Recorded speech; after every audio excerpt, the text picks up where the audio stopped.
Hey friends, welcome my channel. இன்னைக்கு நம்ம வீடியோல என்ன பார்க்க போறோம்னா எக் பன்னீர் மசாலா தோசை எப்படி செய்யறதுன்னு பார்க்க போறோம். வாங்க பார்க்கலாம். ஸ்டவ் ஆன் பண்ணிட்டு ஒரு panல 2 ஸ்பூன் அளவுக்கு பட்டர் சேர்த்து நல்லா மிக்ஸ் பண்ணி விட்டுட்டு ஒரு பெரிய வெங்காயத்தை கட் பண்ணி சேர்த்து நல்லா வதக்கிக்கோங்க. வெங்காயம் நல்லா கோல்டன் பிரவுன் ஆனதும் ஒரு மீடியம் சைஸ் தக்காளியும் கட் பண்ணி சேர்த்து நல்லா வதக்கிக்கோங்க. தக்காளி நல்லா வதங்கினதும் 1/2 டீஸ்பூன் ஜிஞ்சர் கார்லிக் பேஸ்ட் சேர்த்து ராஸ்மெல் போகிற வரைக்கும் மிக்ஸ் பண்ணி விடுங்க. மிக்ஸ் ஆனதும் 1 teaspoon chilli powder, 1/2 teaspoon garam masala, தேவையான அளவு சால்ட் சேர்த்து நல்லா மிக்ஸ் பண்ணி விட்டுக்காங்க.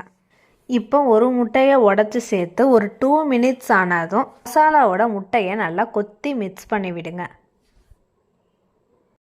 நல்லா மிக்ஸ் பண்ணி விட்டதும் நாங்கள் 100 kg பன்னீர் எடுத்திருக்கோம், அதை சேர்த்து நல்லா மிக்ஸ் பண்ணி விட்டுக்கலாம்.